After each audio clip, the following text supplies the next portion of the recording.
As a డైరెక్టర్గా as a రైటర్గా మీకు చెప్పేది, మనం తీసే సినిమా కరెక్ట్గా తీసి, అంటే ఎకానమిక్స్ ఎప్పుడు వర్క్ అవుతాయి. చాలామంది ఫెయిల్యూర్ అయ్యేది ఏంటంటే ఎకానమిక్స్ క్యాలిక్యులేషన్స్. ఆ సినిమాకి ఎంత బడ్జెట్ పెడుతున్నాము, ఎంత కలెక్ట్ చేయాలి. ఇప్పుడు పీకే ఉంది, ఏం మాట్లాడుతున్నారు వెబ్సైట్స్ కానీ మీడియా కానీ సోషల్ మీడియాలో 3 days 1 week 2 weeks total gross ఇదే. సో దాంట్లో మాట్లాడుతున్నారు. మనం దానికి షిఫ్ట్ కావాలి.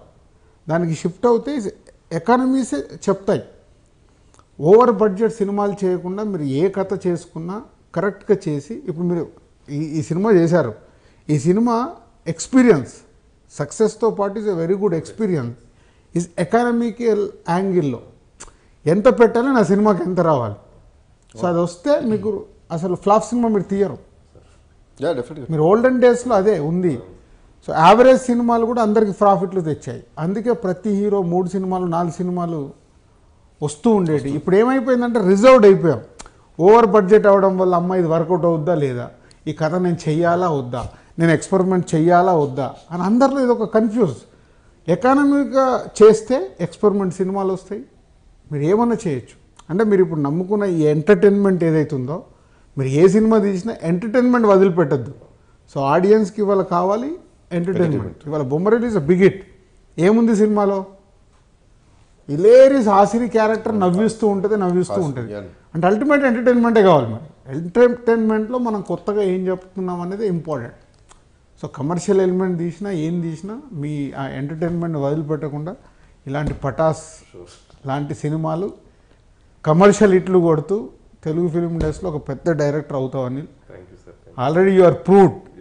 కానీ ఇంకా అంటే నెక్స్ట్ నువ్వు చేసుకోబోయే సినిమాలు అలా నువ్వు నేను ఇందాకే చెప్పా కదా, నువ్వు టెన్షన్ పడకుండా ఎకానమీ క్యాలిక్యులేషన్ చూసుకో. ఫైనాన్షియల్గా నేను సినిమా ఫీల్డ్ ఎప్పుడు నమ్మేది ఒకటి, ఎక్కువ నేను బిలీవ్ చేసేది, సక్సెస్ వస్తే డబ్బు వస్తుంది. డబ్బు కోసం పరిగెత్తే సక్సెస్ రాదు. మనం ఏం చేస్తామంటే క్యాలిక్యులేషన్ చేస్తాం. ఈ ప్రాజెక్ట్ చేస్తే ఎంత వస్తుంది ఏంటి, రెమ్యునరేషన్స్ కావచ్చు, as a hero, as a director, as a producer. ఇక్కడ ముగ్గురం ఎవరి డిపార్ట్మెంట్ హీరో సార్. మిమ్మల్ని నేను ఇక్కడ హీరోగానే మాట్లాడుతున్నాను. సో ఎవరి యాంగిల్ వాళ్ళది. ఎవరికైనా ఇక్కడ మనీ కావాలి. మనం సినిమాకు కష్టపడుతున్నప్పుడు మనీ కావాలి. కానీ ఆ మనీ కావాలని పోతే మనకు సక్సెస్ రాదు. సో మనీని మనం ఆ ప్రాజెక్ట్ చేస్తున్నాం, మన మనీ మైండ్లోకి వెళ్ళి బయటకు వచ్చి సినిమా చేస్తే సక్సెస్ వస్తుంది. సక్సెస్ తర్వాత మనీ తీసుకోవాలి. మిమ్మల్ని అడుగుతున్న ప్రశ్న, పటాస్ సినిమా మీరు ముందు చూసిన దాని గురించి కాదు, థియేటర్లో చూశాక అయిపోయిన తర్వాత కళ్యాణ్ రామ్ గారి గురించి ఒక్క మాటలు ఏమనుకున్నారు, నా గురించి ఒక్క మాటలు ఏమనుకున్నారు? సో కళ్యాణ్ రామ్ గారి గురించి నేను ఆల్రెడీ యావిడ్ రూమ్లో చూసినప్పుడు నాకు ఒక ఫీల్ వచ్చింది. అదే నేను థియేటర్లో అబ్జర్వ్ చేస్తున్నప్పుడు నేను సినిమాని చూస్తున్నా, ఆయన పర్ఫార్మెన్స్ చూశాను. అంతకుముందు నేను ఓం సినిమా చూశాను, అంతకుముందు అతనొక్కడే చూశాను, మధ్యలో కత్తి సినిమా చూశాను. హార్డ్లీ ఈ 3-4 ఫిలిమ్సే చూశాను. అతనొక్కడలే ఈజ్ వెరీ గుడ్. తను యాటిట్యూడ్ కానీ ఆ మూవీలో ఈజ్ సూపర్. దాని తర్వాత నాకు ఈ సినిమాలు అంత అద్భుతంగా కనిపించింది. సో యాటిట్యూడ్ అండ్ ఆ బాడీ లాంగ్వేజ్, విలన్ ముందు కూర్చుని ఇలా ఇలా ఇలా పెడతాడు వీడు, అదైతే అదిరిపోయింది ఆ పోస్టర్. అంటే అది యాటిట్యూడ్ బాడీ లాంగ్వేజ్ ఉంటేనే వస్తుంది. So is a super. డెఫినెట్గా is a matured level. So Kalyan గారి బాడీ లాంగ్వేజ్లో కానీ అదంతా చాలా బాగా ఫిట్ అయింది. సో అందుకే కళ్యాణ్ రామ్ గారికి ఇంతకుముందు సినిమాలకి ఈ సినిమాకి సంబంధం లేదు. సో మీకు ఆడియన్స్ కానీ ఎవ్రీవన్ ఇవాళ ఎందుకు ఇంత సూపర్ హిట్ చేశారంటే సినిమా ఇవన్నీ. అండ్ ఎస్పెషల్లీ బాలకృష్ణ గారి సాంగ్ మీరు రీమిక్స్ చేయడము, సో అది మళ్ళీ అరో సాంబా, ఇవన్నీ మీకు అడిషనల్.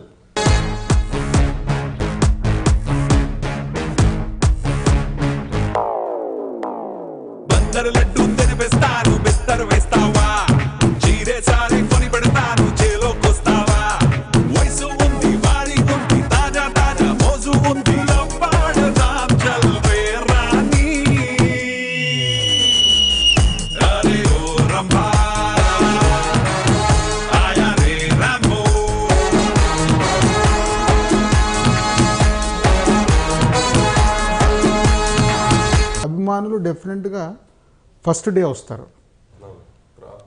తర్వాత చూసేది అందరు హీరోల అభిమానులు, అందరు ఆడియన్స్ చూస్తేనే సినిమాలు సూపర్ హిట్ అవుతాయి. అది మన అందరికీ తెలిసిన సత్యమే.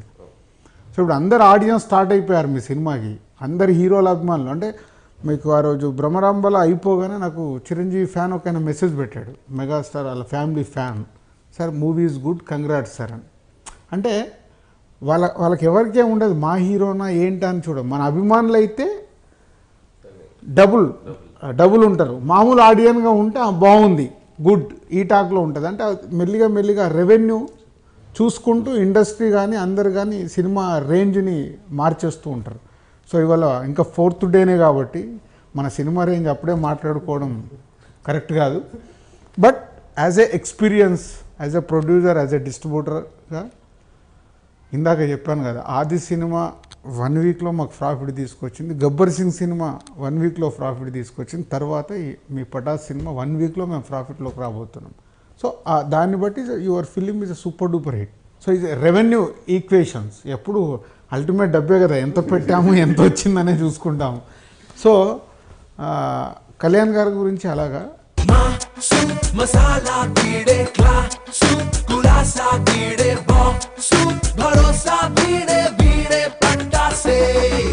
అలాగే నాకు యాజ్ ఎ డైరెక్టర్గా అడిగినప్పుడు కమర్షియల్ డైరెక్టర్లో వి వినాయక్ ఆది సినిమా అప్పుడు సేమ్ ఇయర్, అది 2002లో డిస్ట్రిబ్యూటర్ నైజామ్ని. ఆ సినిమా చూసి ఇలాగే, అంటే మేము ఎక్స్పెక్ట్ చేసిన దానికంటే ప్రాఫిట్స్ అన్నట్టు ఒక ఊహ ఉంటుంది కదా, ఆ ఊహను దాటి. అదే ఇయర్ పూరి జగన్నాథ్ గారి ఈడియట్, అది కూడా అంతే, మేము ఎక్స్పెక్ట్ చేయని దానికంటే అది. ఆ 2 సినిమాలు చూసినప్పుడు నాకు ఒక ఫీల్ ఏదైతే ఉండేనప్పుడు, అప్పటికి నేను ఇంకా ప్రొడ్యూసర్ని కాలేదు, డిస్ట్రిబ్యూటర్ని. ఈ సినిమా మొన్న బ్రహ్మరాంబలో చూసినప్పుడు ఆ ఫీల్ వచ్చింది నాకు. బేసిక్గా వాళ్ళ ఆడియన్స్ కోరుకుంటుంది. మళ్ళీ నేను ఇందాక చెప్పాను, మంచి సినిమా అయినా ఎంటర్టైన్మెంట్ లేకుంటే ఆడియన్స్ వాళ్ళ థియేటర్కి రారు, ఒకసారి చూసి వెళ్ళిపోతారు. ఎంటర్టైన్మెంట్ ఉంటేనే మళ్ళీ వస్తారు. ఆ రిపీట్కి ఉన్న సాంగ్స్, అంతకుముందు నేను సాంగ్స్ వినలేదు, ఏదో ఒకసారి పక్కన పెట్టా.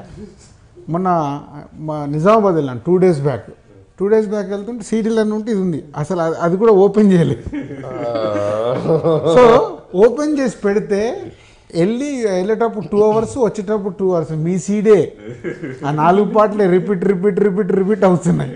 సో అంటే సినిమా రిలీజ్ తర్వాత డిఫరెన్స్ అనేది, సినిమా చూసిన తర్వాత మ్యూజికల్ ఇంకా చాలా ఎక్కాయి. సో ఆల్ టెక్నీషియన్స్, అందరు ఆర్టిస్టులతో నువ్వు తీసుకున్న ఎంటర్టైన్మెంటు అన్నీ కుదిరాయి. సో అన్నీ కుదరడం వల్ల ఈ సినిమా ఇంత సూపర్ హిట్ అయింది. ఎనీహౌ మీ ఇద్దరికి కంగ్రాట్స్. నా తరపున మీ తరపున ఒక మంచి సినిమా మాకు చేసే అవకాశం వచ్చింది. సో మేము కూడా ఈ మధ్యకాలం నేను ఎంత ఎంజాయ్ చేయలేదు, నేను చాలా ఫ్రాంక్గా చెప్తున్నాను. అది మీ సినిమా అంత ఎంజాయ్ చేస్తున్నాను. అంటే ఎవ్రీ షోకి, ఎవ్రీ ఏరియాకి నేను ఫోన్ చేసిన కలెక్షన్లు తెప్పించుకుంటున్నాను, ఎవ్రీ షోకి, ఆల్ ఏరియాస్. సో నా సొంత సినిమాకి నేను అలా చేసేవనా, ఎంతుంది, ఏ సెంటర్ ఎంతుంది అని, అలా ఎవ్రీ షోకి నేను చెక్ చేస్తున్నాను లాస్ట్ 3 days. సో ఇంకా డెఫినెట్గా నో డౌట్ మనం దీన్ని ఇంకొక 2 weeks 3 weeks ఇలాగే ఎంజాయ్ చేస్తాము. So keep it up sir, thanks lot.